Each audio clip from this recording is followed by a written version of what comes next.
დიდი მადლობა მოწვევისთვის, მადლობა გახალისებისთვის, მოგესალმებით. Ну, რა თქმა უნდა, სასაცილოა სამწუხარო რო არ იყოს, ასეთი შეფასება პრემიერის მხრიდან იმ რეფორმების, რომელიც გატარდა, ნამდვილად სამწუხაროა, იმიტომ რომ მაშინ ვარდების რევოლუციამდე ფაქტიურად საქართველოს არ შემდგარი სახელმწიფო იყო კორუფციის საოცარი მასშტაბით და ის რეფორმები, რომელიც გატარდა რეალურად იმის, ასე ვთქვათ, თუნდაც სახელმწიფოს დასაყრდენი და ქართული ოცნების მმართველობის დასაყრდენი გახდა. ამიტომ არ ვიცი საით სურთ ჩვენი დაბრუნება თუ 90-იან წლებში მაშინ მართლაც უდათ ასე.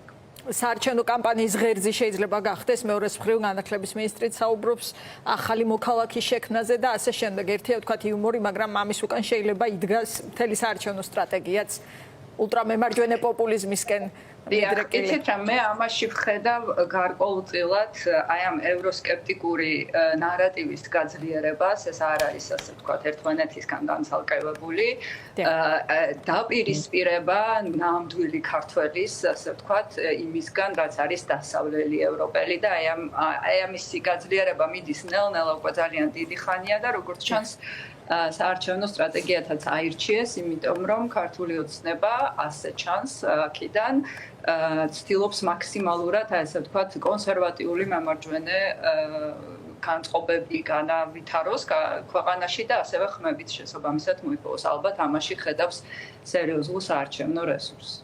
და გადავიდეთ მთავარ თემაზე კიდევ ერთ ამ რიტორიკის პოლიტიკოსზე, ოცნების პოლიტიკურ მეგობარზე, ვიქტორ ორბანზე, რომელიც ახლა არის არა მხოლოდ საქართველოს მოქალაქეების თავის ტკივილი, მსოფლიო დემოკრატიის და გაფართოების პაკეტთან დაკავშირებით დიდი დილემა.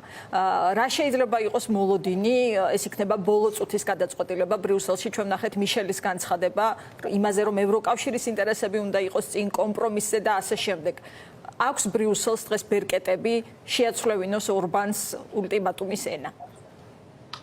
ჯერ იქიდან დავიწყოთ, რომ ორბანი ჩამოყალიბდა ევროკავშირის სერიოზულ პრობლემად და საერთოდ ეს ერთიანობის რღვევა ძალიან დიდი პოლიტიკური ფასი უჩნდება ევროკავშირში, იმიტომ რომ ეხლა ყველაფერი უკრაინის გარშემო ტრიალებს.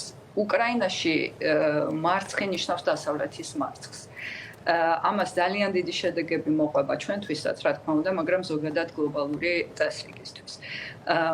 გამარჯვება მეორეს მხრივ და გამარჯვების დიდი ნაწილი არის ევროკავშირის გაფართოება უკრაინის, მათ შორის საქართველოს და მოლდოვეთის ევროკავშირში გაწევრიანება და იმედია ნატოშიც. ამიტომ ამის წინააღმდეგ მიდის ახლა ბრძოლა. ევროპარლამენტარებმა ვიქტორ ორბანი შეაფასეს როგორც პუტინის ტროას ცხენი.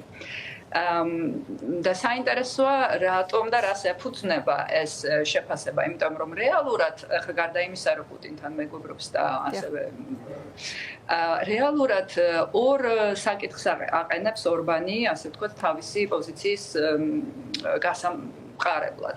ის ამბობს, რომ უკრაინა არ არის მზად იმისთვის, რომ წინ წაიწიოს და მაგ პრინციპით დღეს უნგრეთიც არ არის მზად და წესით აღარ უნდა იყოს ევროკავშირში, იმიტომ რომ ძალიან ბევრ კრიტერიუმს აღარ აკმაყოფილებს და რეალურად არავინ არ არის მზად. თუმცა ის მხარს უჭერს მაგალითად საქართველოს კანდიდატის სტატუსს, ის მხარს უჭერს დასავლეთ ბალკანეთის გაწევრიანებას და ასე შემდეგ. მეორე თემა, რომელიც მისთვის ასევე ელექტორალურად მნიშვნელოვანია, ეს არის უმცირესობების საკითხი. თქვენთვის ალბათ ცნობილია, რომ უკრაინაში ცხოვრობენ უნგრული წარმოშობის უმცირესობები, ასე ვთქვათ, ტრანსკარპატიის რეგიონში.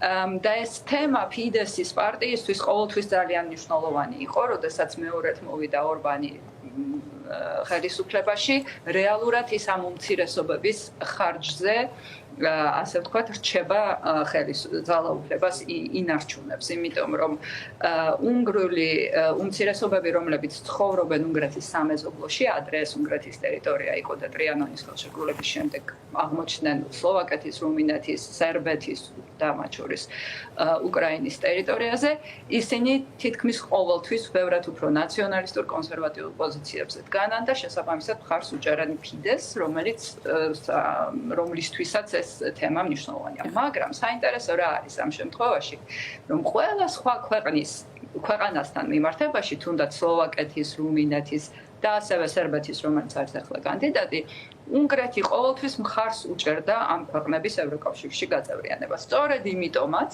რომ იქ უნგრული მოსახლეობა ცხოვრობდა და ასე ვთქვათ, ევროკავშირში ამ უნგრეთის და რადგან არ უჭერს, ბოდიში გაწყვეტინებთ უკრაინას მხარს, ანუ ამით ყიდის თავის თავს, ასე გამოიყურება. დიახ, ეგრე გამოდის, იმიტომ რომ ეს არალოგიკურია და ასე ვთქვათ, ცulis ორბანი თავის დამოკიდებულებას ამ თემის მიმართ, ამიტომაც არის იმის, ასე ვთქვათ, შდება ეჭვი, რომ რეალურად ახლა ის ატარებს იმ პოლიტიკას, რომელიც ყველაზე ძალიან წარადგება პუტინს. მე დავიწყე საუბარი მარცხით და გამარჯვებით, აქ სწორედ პუტინისთვის ასე ვთქვათ, გამარჯვების დიდი ნაწილი იქნება ის, რომ საერთოდ საუბარი ევროკავშირის გაფართოებაზე შეწყდეს, ნატოზე ხო საერთოდ ლაპარაკი ზედმეტია და უკრაინა დარჩეს, აი თქვენ ადრე ახსენეთ, ასე ვთქვათ, ნაცრისფერ ზონად, რომელსაც რეალურად ახლა უკრაინა ნაცრისფერი ზონა არ იქნება, ეს იქნება რუსული ზონა. აი, ქალბატონ ნატალია, ანუ იმ 30 მილიონში გაყინულ ფინანსურ აქტივში რეალურად არ არის საქმე? თუ ესენი ერთმანეთს არ გამორიცხავს? ეს საქმეა, კი, ნამდვილად 30 მილიარდი არის გაყინული და ну, რა თქმა უნდა, ამაზეც ვაჭრობს ბატონი ორბანი. ევროკავშირი როგორც ჩანს, კომისია ყოველ შემთხვევაში მზად არის ამ თანხის ნაწილი, ასე ვთქვათ, გამოუყოს ორბანს 10 მილიარდზეა საუბარი, მაგრამ როგორც ჩანს, ეს მისთვის საკმარისი არ არის. მაგრამ საქმე რაშია? აქ არის ორი თემა, რასაც ის ბლოკავს. ერთია უკრაინის დახმარება, 50 მილიარდიანი 4 წლიანი დახმარება, რომელიც სასიცოცხლო ჭირდება უკრაინას, რომ ელემენტარულად სახელმწიფო ფუნქციონირება განაგრძოს. და მეორეა, სწორედ აი ამ გაწევრიანებაზე მოლაპარაკებების დაწყება. ამიტომ ამ თანხით რომელს დათანხმდება ორბანი, თუ ორივეს დათანხმდება, თუ მეც მოითხოვს, ცოტა ძნელი სათქმელია. თქვენ მართალი ბრძანდებით, რეალურად გადაწყვეტილება ალბათ ბოლო წუთს იქნება მიღებული, ეხლა მიდის ძალიან აქტიური მსჯელობა და შეიძლება ითქვას ვაჭრობა. კიდევ ერთი სცენარი და საქართველოს თვალთახედვით კითხვა, რომელიც ჩვენთვის ალბათ აქტუალურია, არსებობს თუ არა უკრაინის, საქართველოს და მოლდოვის საკითხზე გადაწყვეტილების მიღებისას პაკეტის განცალკევების შესაძლებლობა. ეს კითხე სხვათა შორის დღეს ცოტა ხნის წინ ევროპული საბჭოს პრეზიდენტს შარლ მიშელს. იცით რა, მე არ მომისმენია მისი პასუხი. ხო, მან არ უპასუხა. თავარი ეს არის, რომ არ უპასუხა. თქვენი პასუხი რა არის? არის სხვადასხვა წინადადებადებს, ასე ვთქვათ, განსახილველად, იმიტომ რომ აქ იმდენად ჩვენი თემა არა, როგორც დასავლეთ ბალკანეთის თემა, იმიტომ რომ თქვენ იცით, რომ დასავლეთ ბალკანეთი რეალურად ელოდება ამ მომენტს 2003 წლიდან. ამიტომ ძალიან დიდი ხანია გაჭედილია პროცესში და გარკვეულწილად უკრაინის თემა დაძრა ასევე დასავლეთ ბალკანეთის თემა. ის ქვეყნები, როგორც არის უნგრეთი და ავსტრია, რომელიც ასე ვთქვათ, ავსტრია თავს იკავებს უკრაინაზე, ასე ვთქვათ, უნგრეთის უკან დგას, ისინი მხარს უჭერენ დასავლეთ ბალკანეთს, მაგრამ საქართველოს და მოლდოვის და უკრაინის საკითხი მაინც ერთი პაკეტია და საერთოდ მე პირადად წარმოუდგენლად მეჩვენება, რომ გაფართოებაზე გადაწყვეტილება მიიღონ, ვიღაცას მისცენ, რომელიღაც ქვეყანას თუნდაც ისეც, რომელიც ძალიან დიდი ხანია ელოდება ამ გადაწყვეტილებას, ასე ვთქვათ, მწვანე შუქი და უკრაინა დატოვონ პასუხი. სულცირე მორალური თვალსაზრისით ალბათ უხერხული იქნება სხვა ფაქტორებზე, რომ არ გავამახვილოთ ყურადღება. ანუ ეს არ არის მორალური პოლიტიკა. ძალიან რთული და ნუ მე ვიტყოდი გაუმართლებელიც კი ამ სიტუაციაში და ისიც უნდა გვახსოვდეს, რომ რეალურად გაფართოების თემა დაბრუნდა დის წესრიგში უკრაინის გამო. გაფართოება არის ახლა აღქმული და სწორედაც, როგორც ძალიან მნიშვნელოვანი გეოპოლიტიკური ინსტრუმენტი, რომელიც მხოლოდ ევროკავშირს აქვს. ამით არის ის განსხვავებული სხვა, ასე ვთქვათ, პოლიტიკური აქტორებისგან, ხო? არ არსებობს არც ერთი ისტორიაში რეალურად არ არსებობს მზარდი პოლიტიკური გაერთიანება, რომელშიც გაწევრიანება ქვეყნებს უნდოდათ საკუთარი სურვილით. ამიტომ ეს არის ძალიან დიდი, ასე ვთქვათ, და ძალიან სერიოზული ძალა, დიდი ძალა და ინსტრუმენტი, რომელიც წესით ევროკავშირმა გეოპოლიტიკური მოგებისთვის უნდა გამოიყენოს, იმიტომ რომ ახლა სერიოზული გეოპოლიტიკური ბრძოლის პირობებში უწევს მას. თუმცა მაინც ქალბატონი ნატალია, რომელ მხარეს არის მეტი არგუმენტი, როცა ვსაუბრობთ გაფართოება ერთ პაკეტში თუ გამონაკლისები, აი ოცნების თელი პროპაგანდა დგას იმაზე, რომ თუ გაგვიჩნდეს ერთი წლის წინ, როცა ერთი საფეხურით წინ წავიდა უკრაინა და მოლდოვა და სტატუსის გარეშე დარჩა საქართველო, აი რატომ ვერ გაგვიჩნავენ ახლა დაახლოებით ასეთ სვამს კითხვას ირაკლი კობახიძე. კი, შესაძლებელია, რა. აი რომელ მხარეს არის მეტი არგუმენტი? არ არის ეს ასე ვთქვათ ლოგიკას მოკლებული, იმიტომ რომ რეალურად ჩვენ სხვა გადაწყვეტილებას ველოდებით, ჩვენ ველოდებით კანდიდატის სტატუსს და არა მოლაპარაკებების დაწყებას, მაგრამ იქიდან გამომდინარე, რომ ეს ასე ვთქვათ ერთ პაკეტში განიხილება და იქიდან გამომდინარე, რომ უკრაინისთვის ახლა უარის თქმა, მაშინ როდესაც სხვა ქვეყანას თუნდაც ეს იქნება მოლდოვაც, საქართველო ასე ვთქვათ დადებითი გადაწყვეტილების მიღება იქნება ძალიან რთული როგორც პოლიტიკურად, ასე მორალურად. შესაძლებელი არის, მაგრამ ეჭვმეპარება. კი ბატონო და კიდევ ერთი მნიშვნელოვანი თემა, რაზეც გვაინტერესებს თქვენი აზრი, ეს არის საქართველოს პრეზიდენტის პოზიციონირება ამ პროცესში. დღეს მისცა მანაც ინტერვიუ რადიო თავისუფლებას, სადაც თქვა, რომ თუ ქვეყნის ევროპულ მომავალზე მიდგება საქმე, მაშინ ის მიიღებს ალბათ ნებისმიერ გადაწყვეტილებას, ეს კითხვა ეხებოდა მის სავარაუდო მონაწილეობას საპარლამენტო არჩევნებში. როგორ განიხილავთ მის როლს ქვეყნის პოლიტიკურ ცხოვრებაში, საპარლამენტო არჩევნებამდე ან შემდეგ?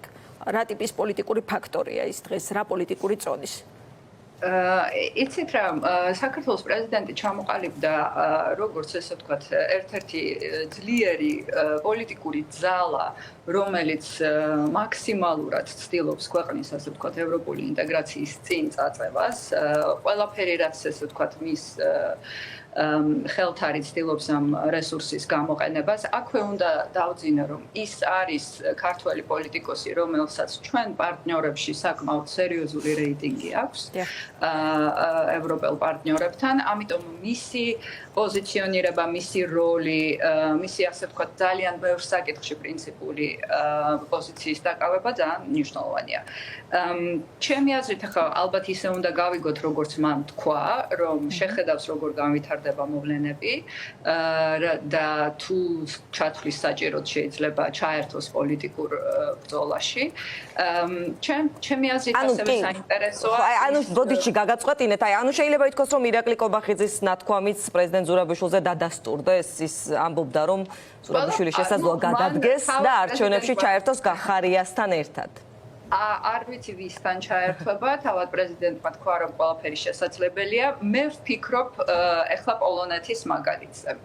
საერთოდ ძალიან ბევრ ქვეყანაში, სადაც ასე ვთქვათ, ესეთი ძლიერი პარტია დომინირებდა, რომელსაც ასე ვთქვათ, მიდრეკილება ჰქონდა ავტორიტარიზმისკენ, როგორიც იყო პოლონეთში წინა ხელისუფლება, პოლონური ასე ვთქვათ, ოპოზიციური სპექტრი გაერთიანდა და დღეს დონალდ ტუსკი დაბრუნდა პოლონეთში და დაბრუნდა ევროკავშირში, რაც თავისთავად ძალიან მნიშვნელოვანია ასევე უკრაინისთვის და მოხდა, ასე ვთქვათ, ხელისუფლების ცვლილება. ეს არის ძალიან კარგი და სერიოზული მაგალითი. თურქეთში ცადეს არ გამოვიდა, პოლონეთში შედეგი მიიღეს. ამიტომ მე ასე მგონია, რომ საქართველოს ასე ვთქვათ, ოპოზიციური სპექტრი დააკვირდება სიტუაციას და მე გადაწყვეტენ ვინ ვისთან გაერთიანდება. დღეს მე მგონი ამაზე საუბარი ნაადრევია, იმიტომ რომ შეიძლება ასეთი საუბრით ერთმანეთი დააზიანონ და მეტი დრო მისცენ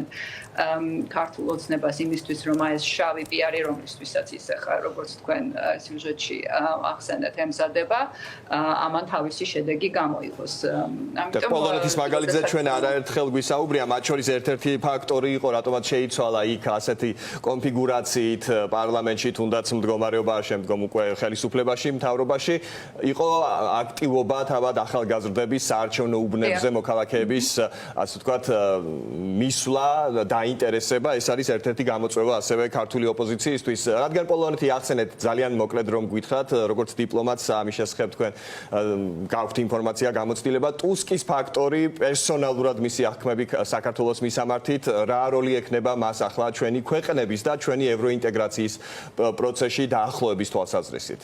ტუსკის დაბრუნება ევროპაში, ევროკავშირში არის ძალიან მნიშვნელოვანი და მე ამას ძალიან ასე ვთქვათ პოზიტიურ სიგნალად აღვიქვამ. პირველი რაც მან თქვა იყო რომ ეხლა დრო არ არის ეჭვების და დაღლილობის და ასე შემდეგ უკრაინასთან მიმართებაში, იმიტომ რომ საკითხი დგას დასავლეთის და ზოგადად დემოკრატიის ყოფნა არ ყოფნაზე. მე მგონი ის ძალიან გააძლიერებს, ასე ვთქვათ, აღმოსავლეთის ფლანგს ევროკავშირში. საკმაოდ, გარდა იმისა, რომ ევროპული გამოცდილება აქვს დიდი, არსებობს ასევე ესეთი ფორმატი ვაიმარის სამკუთხედი, სადაც საფრანგეთი, გერმანია და პოლონეთი იყვნენ. მე მგონია, რომ ალბათ ეს ფორმატი გაძლიერდება და ტუსკის ძალიან სერიოზული წონა ექნება აქ, ამიტომ გადაწყვეტილებების მიღებაშიც, ასე ვთქვათ, ამის ცოტა დრო რჩება და რამე საინტერესო დეტალი ხომ არიცით მისი საქართველოსთან დამოკიდებულების შესახებ. აი ჩვენთან სხვა შორის ერთ-ერთი ექსპერტი საუბრობდა რამდენიმე გადაცემის წინ იმის შესახებ, რომ მას გარკვეული სკეპტიკური დამოკიდებულება აქვს თითქოს საქართველოს მისამართით. მე არ მახსოვს ასეთი დამოკიდებულება, როდესაც ის იყო ევროპული საბჭოს პრეზიდენტი, ის იყო ცალსახად ყოველთვის პირველი დღიდანვე, მაშინ როდესაც თქვა კომისიის პრეზიდენტი უფრო სკეპტიკური იყო, მერე შეიცვალა დამოკიდებულება. ტუსკი იყო ის ძალა, რომელიც ყოველთვის მხარს უჭერდა საქართველოს, უჭერდა საქართველოს ევროკავშირში გაწევრიანებას, პერსპექტივას, ეს იყო ის ასე ვთქვათ ინსტიტუტი ევროკავშირში, რომელთანაც ყოველთვის მივდიოდით, როდესაც გვჭირდებოდა მხარდაჭერა. ამიტომ ასე არ ვიტყოდი, მე ვთვლი, რომ ზოგადად გაფართოებისთვის აღმოსავლეთში ტუსკის დაბრუნება იქნება ძალიან მნიშვნელოვანი. ის არის დემოკრატი, მისთვის მნიშვნელოვანია დემოკრატიული განვითარება ქვეყნების, არის ძალიან პრინციპული პოლიტიკოსი და ამაშია სწორედ მისი ძალა. ამიტომ პრინციპული პოზიცია ექნება, მაგრამ ასე ვთქვათ, სტრატეგიულად ის ნამდვილად საქართველოს მხარეს არის. მადლობა ნატა საბანაძე, ინგლისის კვლევითი ცენტრის Chatham House-ის უფროსი მრჩეველის, გახარიას გუნდის წევრია, პასუხობდა დიდი ბრიტანეთიდან ჩვენს შეკითხვებს.